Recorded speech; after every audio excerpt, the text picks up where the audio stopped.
and welcome to Chapter Select, the book club for video games. As always with you today, it's me Jens and my good friend Randy. Hello. Randy, it's good to have you with me again, and on such an interesting game this time. Yeah, it's a game, I think. Uh-huh. I think it's a game. It's trying not to be a game, but I think it's a game. Well, I think it's a game in the proud tradition of games like Rebel Assault, and there's Space Ace, and there's... Dragon's Lair? Dragon's Lair, thank you.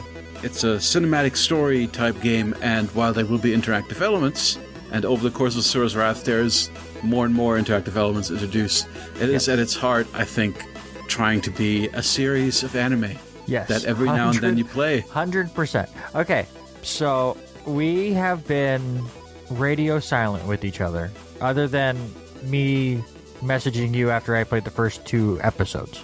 About how there's no game. About there's 0 game. I literally touched the button 5 times. But we have been radio silent since then. Do you want the good, the bad, or the they're this close but I wish they would have done better? Well, let's are we already in the opinion section of the podcast? I'm just throwing hot takes out right off the bat. I'm all right, allowing yeah, you, let's do it. I'm allowing you sure. to choose which hot take you want to start with. All right, I'll take the good first. I hate to admit it after playing the first 2 episodes, but I'm having a lot of fun with this game. Oh, yeah. Again, calling it a game is something. Honestly, especially that last chapter that we played, or last episode, which is episode 9 is where we are stopping off. Once you finish episode 9, that's where we're at. So if you're playing along with us, that's where the spoilers go up to. Episode 9 sold me. Because there was gameplay, there was like gauntlet-y stuff. The characters are getting more interesting. I mean, the bad guys to me still are so generic to me, but we're actually getting gameplay. And as you had mentioned to me, it does flow very, very nicely. Yeah, I feel like the one thing I like the most about this game is actually the pacing, because it is paced exactly like an anime show would be paced.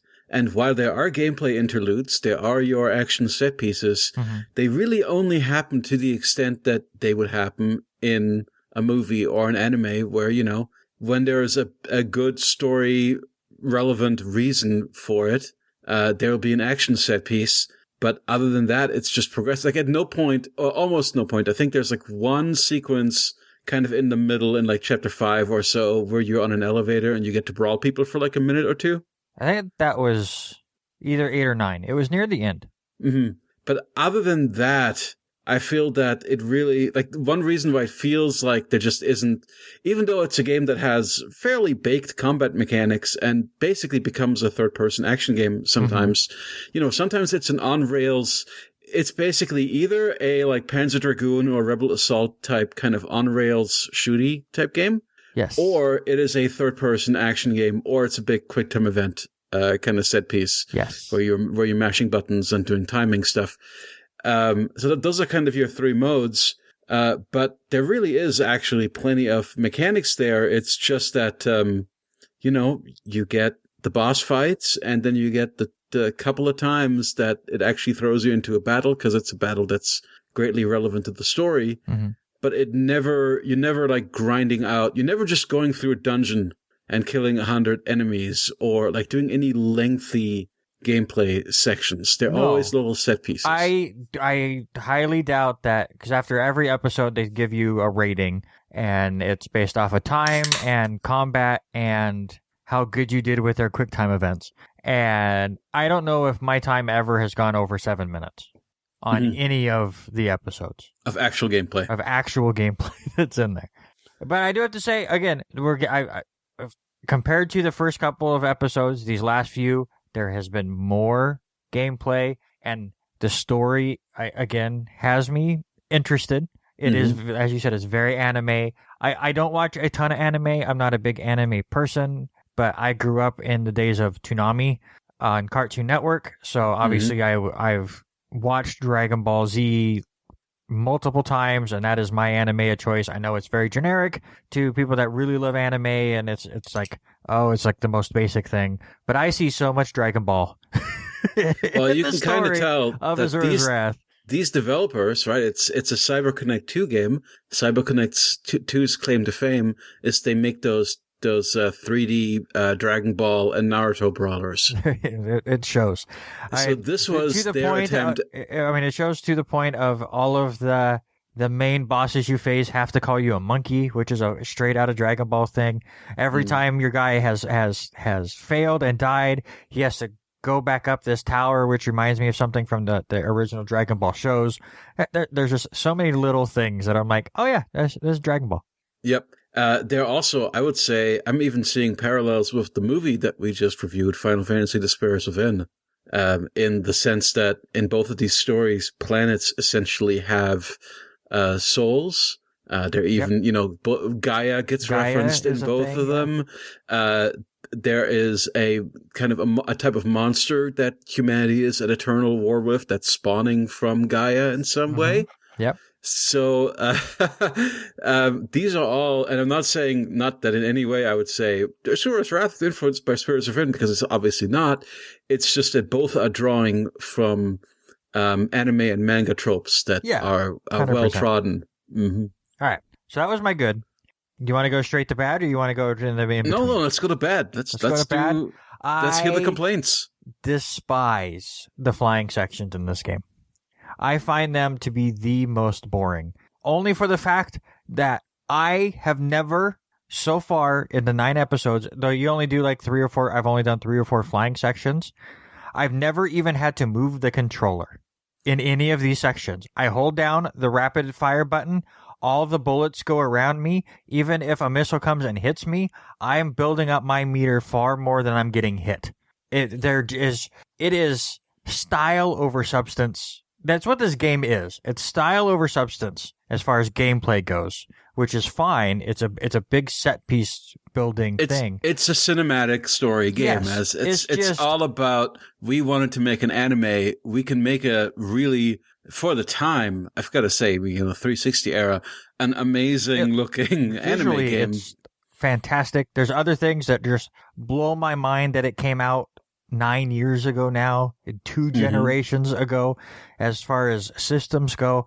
I'm blown away by a lot in this game. It's just the on-rail shooters are like, there is zero consequence to it. And also, one of my biggest gripes of this time period, and Asura's Wrath falls victim to that exact thing. Quick time events do not bug me. Like in big boss moments, which we see a lot of, and you're fighting and they want to show off this really cool thing, and it's like, all right, hit X here, now hit Y, hit L, the left trigger to block this, and those kind of things. I'm totally cool with that as far as quick time events go. The one thing you cannot do is give me 4 minutes of cutscene and then throw a random quick time event.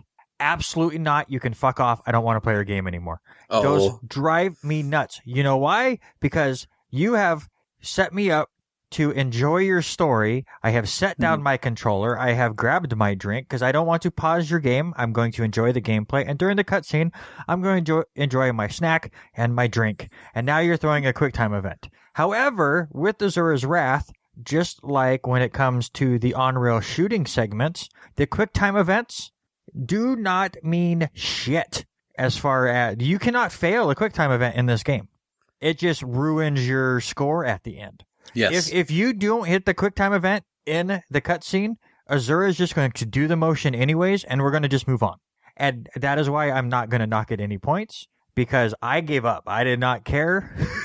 It's like during a cutscene, especially like when you're on that tower and you're talking to the mechanical spider thing, it's like, all right, now hit the left trigger to start climbing, and I was like, no, I got my drink in my hand. I don't care. You can wait, or you can fail me, and I'll die, and I'll do it again. And he just went on his business, and I went, oh, so it didn't matter. Cool. So it's all about a points thing.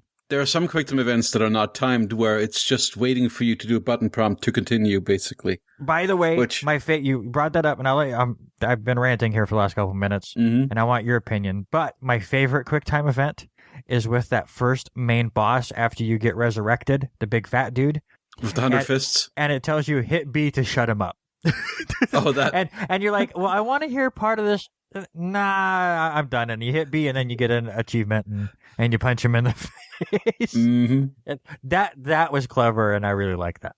I really enjoy all the quick time events in this. I do kind of wish that they were fail states for them. That's one thing that I think, but then of course you just have to replay the section anyway. So that's always the push and pull of these kind of games as to, how important the inputs are really going to be to progression. Yeah. You know, are you going to insta fail me like at the end of, you know, remember how that one quick time event at the very end of Resident Evil 5 that drove people crazy when you're getting on the plane? Probably. You know, It's been a long time. You want to avoid that sort of thing. On the other hand, you don't want to feel like it doesn't matter. For me, it does somewhat matter because, and this is something just to be aware of, you need to get 5 S ranks somewhere in this game. 5 chapters, you've got to S rank them. And I know you said you barely even pressed Y during, or you said you pressed like 5 buttons over the course of the first episode of this game. Yeah. But like I was mashing, I was doing as much, lock on rocket stuff and rapid fire as I possibly could because I was trying to, you need to maximize your score in at least 5 of these. Even if you dial it down too easy, you just got to get 5 S rankings so that you can unlock the real ending of the game. But that's still behind the paywall, right? That's also behind the paywall. Do we even have access to that paywall? Yes. Yeah. The DLC's there. It's still, like $6. It's on the Xbox store. Okay. Mm-hmm. I know I have at least 2 S ranks right now. And the good thing with this, and again, like me complaining about the QuickTime events and like there's nothing going on, I understand this game is there it's an experience-based thing. And I do like that they want you to experience this game and experience their story and interact with it here and there. Like, I died one time just because I was trying to bust my way through episode 9 and you kind of get lackadaisical stuff. And it's like, I've gotten to the point where I play the game of, okay, because what I love about the combat in this, it's you're just basically trying to build up the I have beaten ass so much meter. Yeah, it's the reverse of usually it's beat on this enemy until they reveal a weakness and you can act on that. That does sometimes happen here. There's sometimes like, okay, you've beaten this boss down enough where you can press Y now. And then you can do a big move. Do a move. But mostly, most of the combat is really just about build up your own rage meter, and then once you build up your own rage meter, fire it off, and you progress to the next cool sequence. And it basically usually ends that fight. And so I got into that rhythm. And then in episode 9, it does that, and that's what I do. I'm like, I'll just stop blocking if I'm very close to hitting the R2 button, and okay, you can damage me a little bit, but I'm about to finish. And then it went, oh, here's part 2. It went, oh, oops, and then ended up dying there, which is a trophy or an achievement apparently. So I got that. Nice. But honestly, I've not unlocked any new achievements since I played it the first time. So honestly. I really like that where this game knows what it's trying to do. Like we're 95% anime and 5% video game. So the video game part is not going to be crazy. We're not going to quick fail you if you miss a QTE because you're enjoying our cinematics. We just want you to experience it. We'll put a rating system in there for the gamers that want to really try to like master our gameplay and get the S ranks on the hard difficulty and stuff. But if you just want to experience our story, we're not going to put a lot of hurdles in front of your way, and I'm okay with games like that. How do you feel about the boss fights that actually put you in like a proper boss fight? Like you're in an arena and you've got to dodge around this guy and deal with this area of effect attacks. They've been pretty good from behind. The turtle one was really cool. Like there's just the turtle is awesome. I like grabbing that turtle and smashing it around. There's just so much going on with that stuff.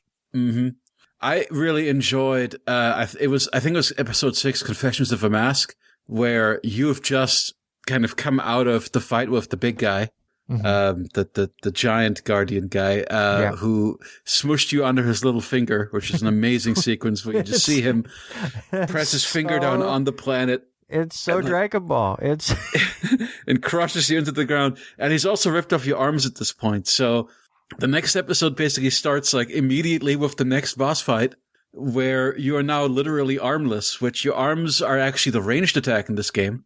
Because you do like a Fist of the North Star kind of, Kamehameha, throwing energy by doing, the 1,000 punch thing. You do these rapid punches and they also turn into ranged attacks.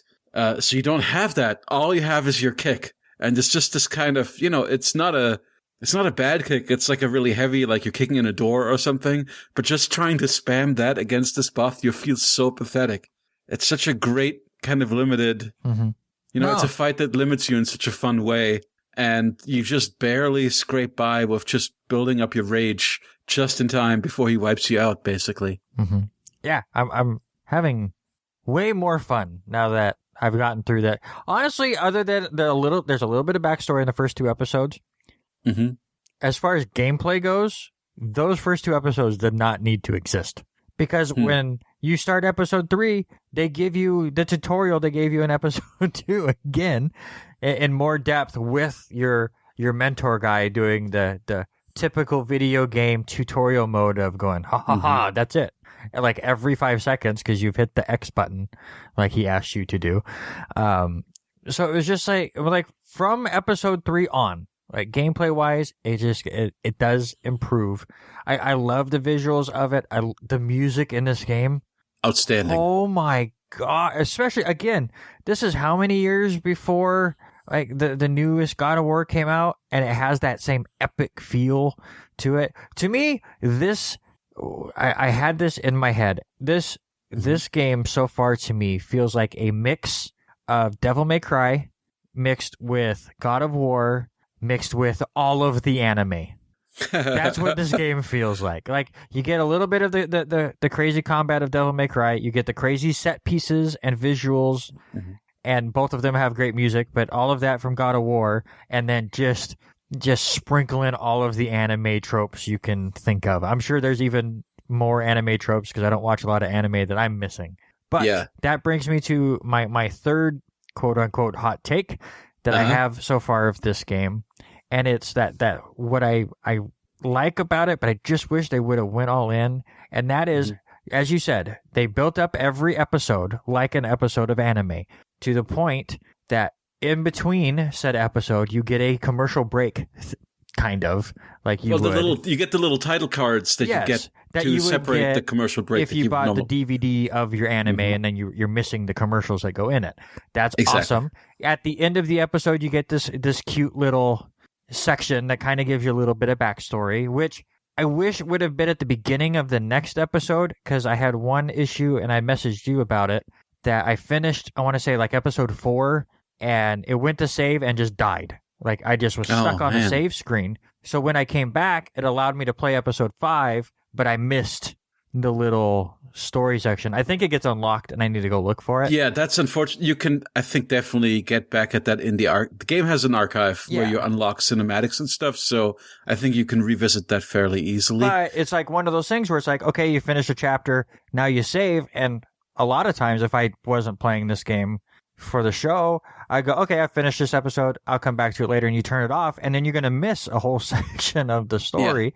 Yeah. I will say usually it's not critical to see that it's stuff. not critical, but it's such a nice, I really love those sequences for really 3 reasons. One, because they really flesh out the characters and the motivations and the world around the episodes that you're seeing.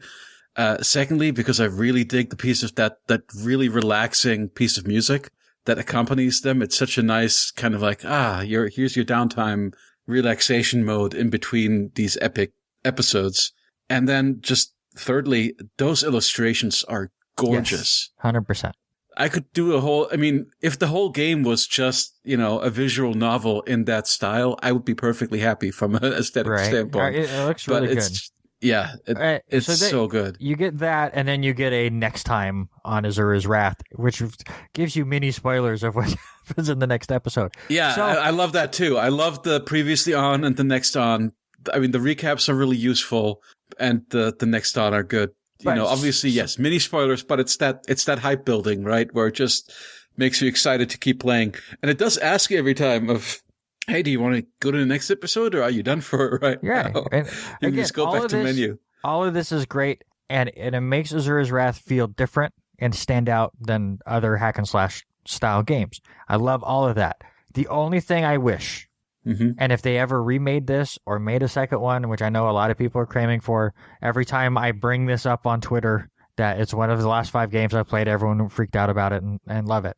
I wish they would have just went completely all in, because they do allow you to skip everything. So why not go all in, and every episode begins with an Azura's Wrath intro video like you would if you were watching the anime, which you can skip if you so choose.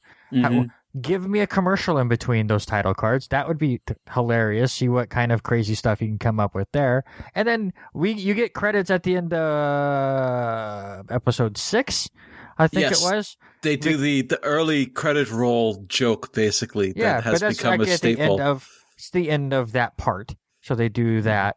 But we should have had a ending credit song after every episode, because it's the end of the episode. I just wanted them, because they're go all in on the gimmick. I guess go all in with the gimmick, because the gimmick is great, and again, it makes it stand out, and it's completely different. But just Hideo Kojima the hell out of that stuff. You could come up with the craziest commercials to throw in between every episode that have nothing to do with it. As you were saying, these guys do all the Dragon Ball stuff, so I looked it up.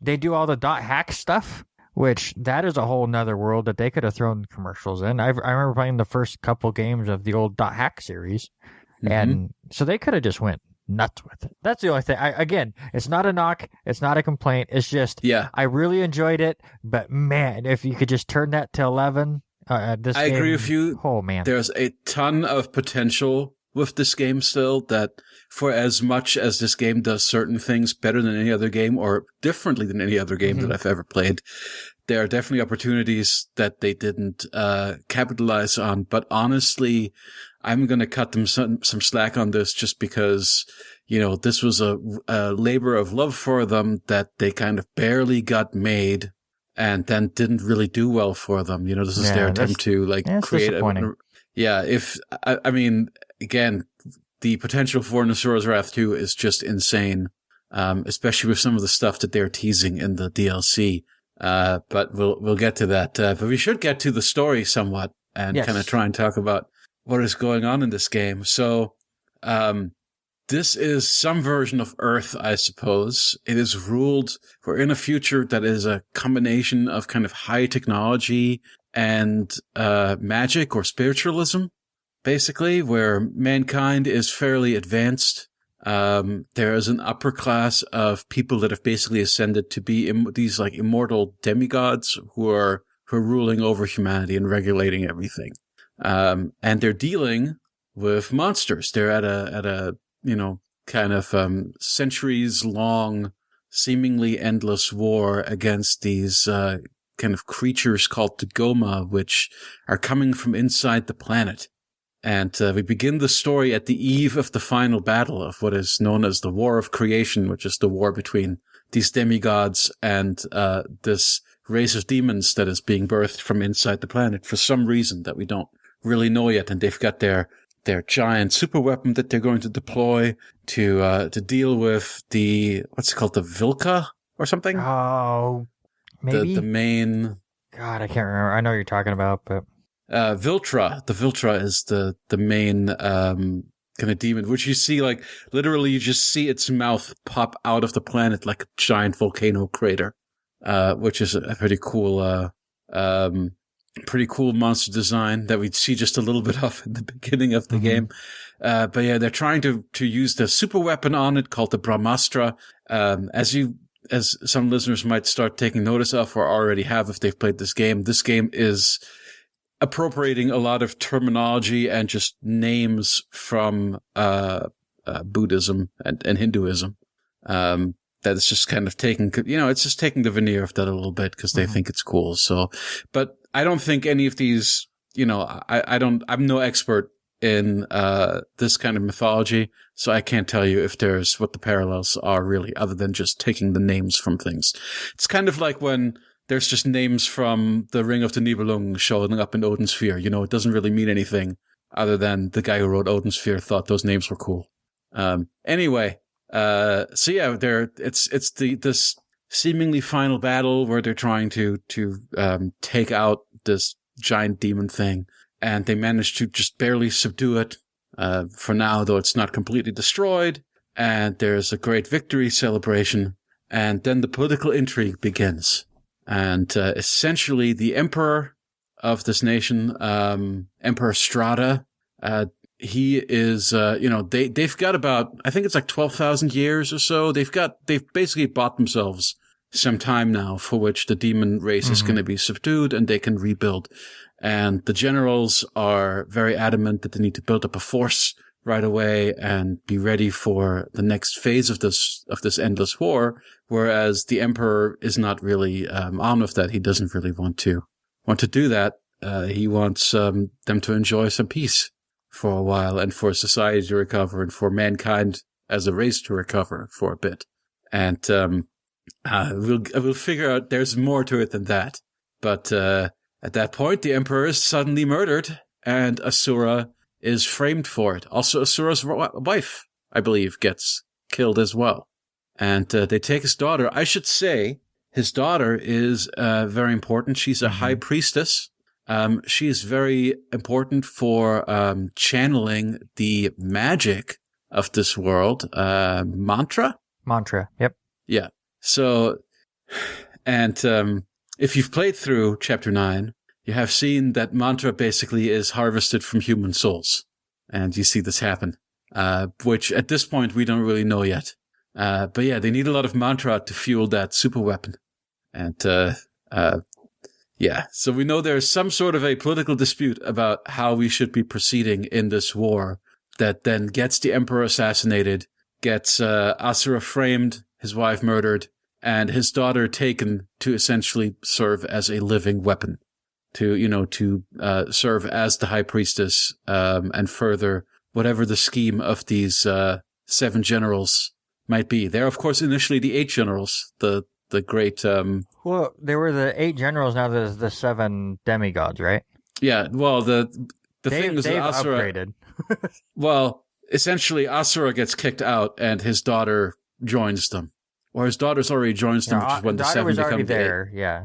Yeah, that's when the 7 become the 8, and then they become the 7 again when Asura basically is de facto exiled by being framed for this murder.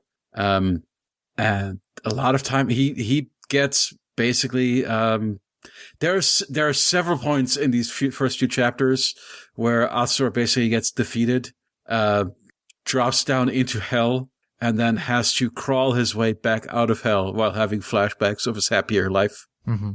And then 500 years have passed. Well, the second time 500 years have passed. 1,200 years passes the first time.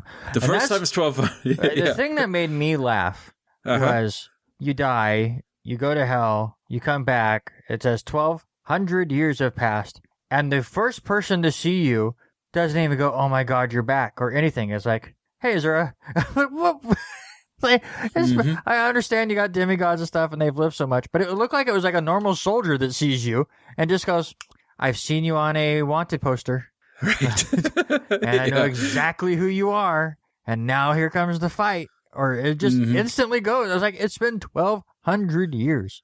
Yes, because this is a game that exists on a ridiculous time frame. Just but more it acts like it was last Tuesday. Yep. I mean, that's just how epic a world this is, right? Like, right. Asura is just this is like if, well, I mean, it's literally like if Christ came back or something, right? Or yeah, but you know what? King Arthur came back out of the lake. Go that route real quick. If Christ did come back, I guarantee you the first 100 people that saw him would not go, "You're Christ." They would have no clue. Right. He would go, "I'm Christ," and they're like, "All right, drunk dude, go back onto your bridge." Wow, come on. But no, I mean, I understand because everything goes by really quick, so there's no setup like that. Though I do kind of wish if we're stealing so much from anime and we're stealing so much from Dragon Ball, can we get the one Goofy episode where Azura now has to get a driver's license? That was my favorite. I don't want to spoil stuff for you. Oh yeah, Cool. There's some goofy stuff. I hope so, because those are my favorite Dragon Ball Z episodes. Where if anybody ever watches that stuff and knows the history of Dragon Ball, it's those episodes that they had to make when they caught up to the actual manga. So they're like, well, the next manga doesn't come out for us to make the anime for, so we need to waste 3 episodes. I watched all 170-something episodes of Inuyasha. I know exactly what you're talking about. More than half of that show is filler, where they're just... You've seen that, I think it was Gintama has that great explanation of when the anime diverges from the manga. And then sometimes they meet back up, and sometimes they've diverged so far that they can't possibly reconnect. Which is why... And sometimes the manga gets canceled before the anime can finish. And that's Game of Thrones, boys and girls. Absolutely. Also, why, if you've never watched Dragon Ball Z, let Uncle Randy let you know that Dragon Ball Z Kai is the way to go. Which compresses the story somewhat, right? It compresses everything and cuts out most of the filler. So that's one thing about Asura's Wrath is not like that kind of anime. Asura's Wrath feels very much like we have a story to tell, and there's basically nothing superfluous in here, except for when we're doing like the nod. You'll see what I'm talking about. But even the bits that are like, it's a silly little nod to like the throwaway stuff, even that is integrated well. You'll see. I really think that narratively and in terms of the presentation and the structure, this game does everything right. I don't know about everything right. Again, they speed through a lot of stuff, but the story's there and it's good. We'll see where the rest of the story goes, but I have that... Right, they speed through things, but it never feels... But I have this weird feeling towards Asura that, yes, he's not completely in the wrong. The people he is fighting are a bunch of assholes and political people that are pushing their own agendas and obviously killing. Basically, the first god is getting his ass kicked, so he uses up a lot of the mantra.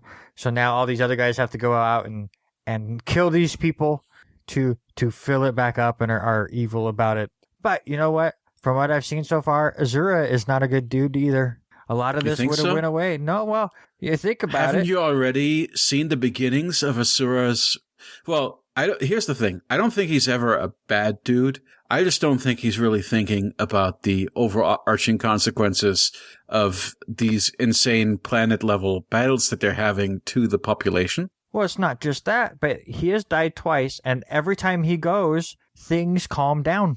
And then he came back. The second time he comes back, the first thing they're said is, like, everyone's peaceful, and all of a sudden the red monkeys show back up, and then the other god comes down and goes, oh, you're the reason that we're finally seeing enemies again. It's like, if you would just have stayed in hell and enjoyed your afterlife, life would have went back to normal. It wouldn't have. I'm just joking. But it just seems like every time you come back, because they have to push the story, it's like, there's a canonical explanation for it, which is that essentially your power level attracts the demons.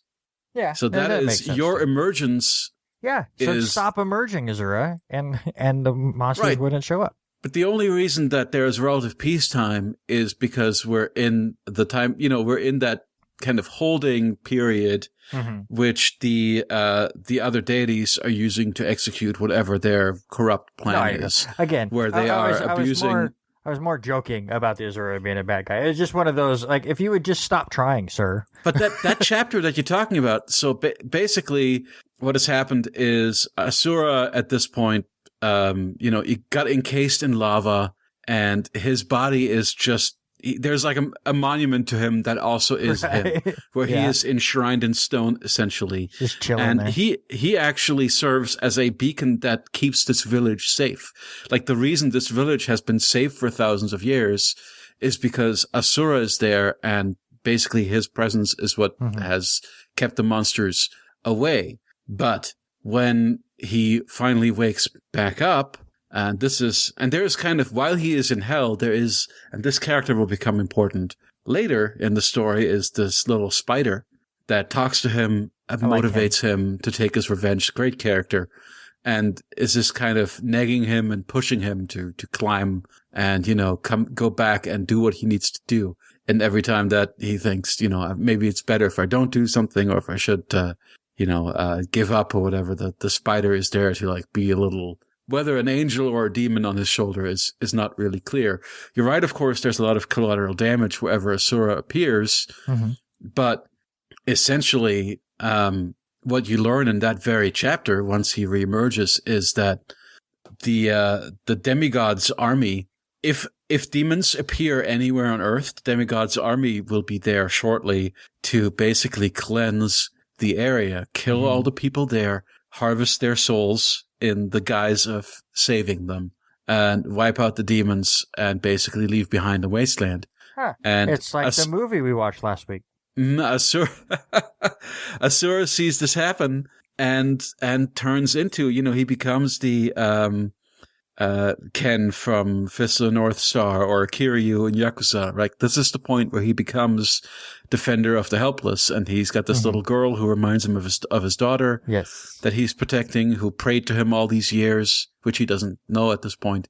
But she joins him because he's the only one who actually would stand up and fight and do something, while all the elders in her village are just, praying and letting themselves get stomped on and having their souls taken.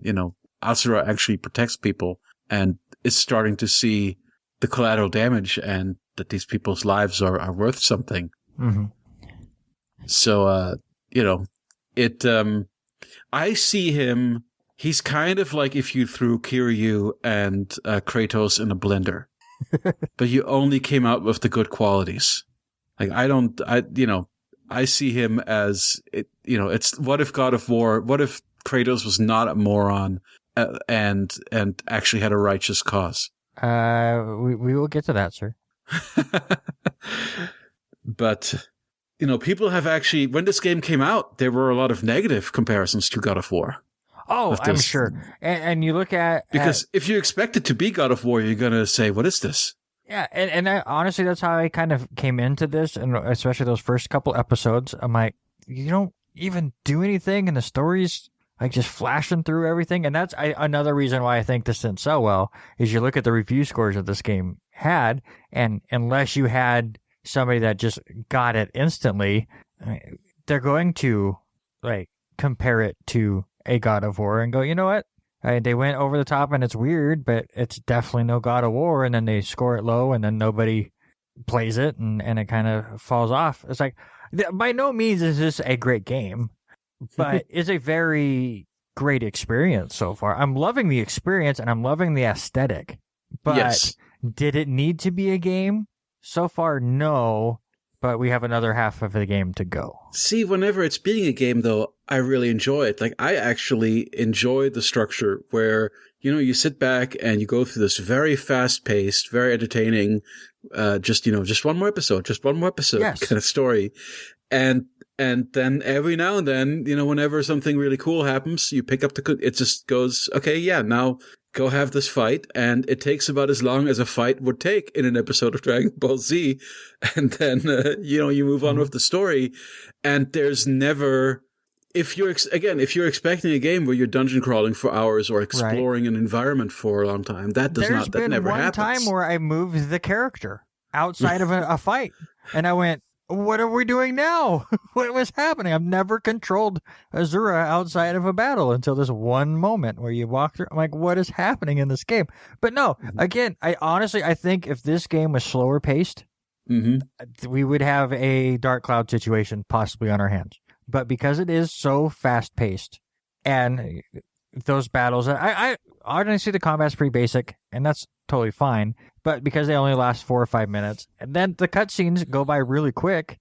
I played multiple episodes today before we recorded, and it was that same thing of like, I told myself I was going to break it up into chunks throughout the day, and then I sit there and I finish an episode. I go, well, I haven't even been playing that long. Then we'll play one more. We'll play one more. And then I did it all in one sitting. So again, by no means am I saying this is a bad experience or a bad game, but if you're going into this thinking, oh, this is a God of War clone. No, absolutely not.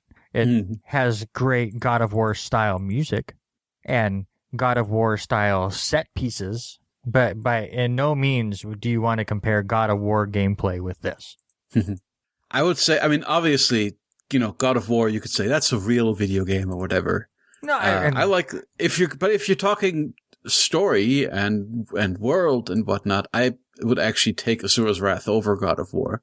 and see, that's I hate that argument too, and I know you're not making it, but that Okay. whole real video game argument, because I mean, look at the games that we've played. Like a lot of people would say, Gone Home isn't a real video game. Right. Absolutely, it is. Loom is a video game. Absolutely. Again, Asura's Wrath is a video game. There are points in it that I'm going, did it really need to be? But it is a very cool aesthetic of blending Japanese anime with a video game. And that is really interesting and very cool. It's just the gameplay portion of it hasn't hooked me yet, especially the flying stuff. But it's very fast paced, so it never gets to the point of being dull. I think if you were dungeon crawling in this game or playing long elements like, well, I'll bring back Dark Cloud because I know you hated that game. But if those sections in Asura's Wrath were as long as Dark Cloud between worlds, I don't think I would find that very enjoyable. But when you're getting it in like little 5-minute increments, it passes very, very nicely. Yeah, nothing ever outstays its welcome. Yeah, 100%. And as I said, I think the boss fights in particular, and there are some really good ones still ahead of us. I think they're all really good. I mean, some obviously are just I didn't like. Some are just big quick time events, obviously, but then the ones where it's actually putting you in the combat arena with a dude are pretty strong. Mm-hmm. But yeah, I think it just depends on what kind of balance you expect. As I said, for me, it's like, you know, I played a lot of these kind of things growing up. Yeah, I grew up in the CD-ROM era of PC games, so there were a lot of games that were, you know, Microcosm and Wetlands, and as I said, the Rebel Assault games and all these kind of things were and of course those were all FMV, either pre-rendered or even, you know, real actors. Those were FMV games, and this is not an FMV game. This is everything's rendered in engine, but it's so cinematic that it's essentially acting like an FMV game would. They're just using, you know, Unreal Engine to render it. But man, it still looks so good. Also, the fake HDR that the Xbox Series X is doing on it is pretty impressive. Mm-hmm. It's a good way of playing that game. I just wish it would have worked on PlayStation Now, but it was one of those before downloads. Yeah, I know. So you didn't. That's why I was saying, like, maybe you should try it beforehand before we pick it. But you know, once we picked it. Yeah, and I was in, and I didn't mind paying for it, but it was just one of those. I never do the streaming side of PlayStation Now, just because I know. I mean, I live in Idaho. We don't have the greatest internet. But I'm like, all right, obviously it's gotten better. Give me a chance. So I downloaded Asura's Wrath. I got to the menu. I hit down on the menu screen, and there was a big lag. I went, oh, well, maybe this is how this game is. So I started it, and then the cutscene was like cutting in and out. And I went, nope. We're not doing this. So it's fine. I just don't know if that's as I'm a Sony guy and I praise PlayStation Now for not being a trash service like it used to be. They do great things with it. That the streaming stuff still is rough. That has never been viable for me. I don't know if it will ever be viable for me. I realize that is a very Luddite-ish thing to say, but I just have not seen enough of an improvement in infrastructure in even major. I mean, you know, I'm in a major metropolitan area, and it still is not good. Yeah, that's why I'm very happy that they've switched now where you can download them, but they didn't go back and do it with all of them. It was just the new stuff they add. You can now download, but I mean, that's neither here nor there. It's too bad because I wish this game were more accessible for people. Yeah. Xbox Store is the best way, obviously, though. It's you know, I've seen it on sale. It's just not on sale right now, so I apologize for that. That's okay. But again, so far, I would recommend this if you want to experience it. It's very short. I mean, compared to what you think it's going to be, and it never feels like it's going long, and that's big too. So if you live in an area that PlayStation Now streaming works, it's on there. But if you're like me and the internet's not good enough to handle it, do not experience this game that way. Get it on the Xbox Store. What was it, $20, I think, right now? And like you said, it'll come off it on sales, I'm sure. It would be cool if it ended up on Game Pass at some point, just as a retro thing, or maybe be one of those games for gold or whatever that Xbox thing is. Maybe it already was and I missed it, but But either way, any last thoughts on the first half? I'd be curious, and of course I've played it before, so I probably shouldn't spoil anything for anyone. I'm just curious where you think the story is going, what the plot, by which I mean the conspiracy of the other 7 Guardian generals amounts to, and what the deal is with the Goma. I'm curious if you've got any thoughts. God, with these anime things, you never know. They could go because then you try to think way outside the box, and then it just sounds crazy. But it's more of a maybe one of them is in cahoots with this Goma thing, and they're trying to build it up that way. Maybe the mantra. I've said it right before. Mm-hmm. The mantra is going to give, like, one of these guys believes that once it gets built up to so high that he becomes not just a demigod, but a complete god, and is trying to build all of that up. I don't know. I'm very curious to see. I honestly, the one thing I believe in right now, and definitely don't lead me in either direction, of course, but I don't see Asura and his daughter both surviving. Mm-hmm. I think at least one of them will... But sacrifice themselves for the other, you think? Either sacrifice or get killed in front of the other. Kind of a situation. If it's the daughter, it would be killed right in front of Asura, and then he would blow his lid. Or Asura would sacrifice himself, or the daughter would sacrifice herself. But again, if Azura's the one that dies, he just comes back anyways, which maybe that's what they were trying to do to set up a second one, and then it just didn't go well. But I mean, for me so far, the biggest gut punch for me in terms of revelations so far was the fact that we learned that, Mantra is people. They're wiping out mankind, essentially, as a fuel source for magical energy. So that seems to be kind of the biggie so far. But we know there's going to be more revelations. All right, so we will find out those revelations, in 2 weeks when we finish Asura's Wrath. That episode will come out around July 23rd. But next week, I know Jens has been very excited about this. I'm very curious about this, and I know my girlfriend wants nothing to do with it. On Chapter Select at the movies, on what will basically be our 1-year anniversary of the show, we're going to watch the Netflix movie Dynasty Warriors. Hell yeah. I showed this trailer to my girlfriend, and I have never seen a more disappointed look on somebody's face. Like, you want me to watch that garbage?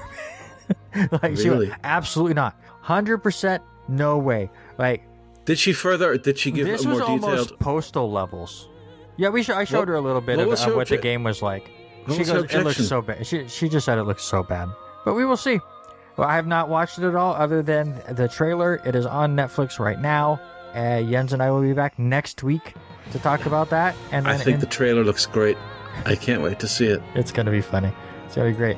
And then, of course, in 2 weeks, we will finish Asura's Wrath. But until then, you can reach Jens at Aperture Silence. You can reach me at Randy Ispo. And I've actually been tweeting a little bit more, trying to get into that and be a better social media old man. Or you can reach us at chapter_select. But for now, that's Jens. I'm Randy, and we will see you in the next chapter.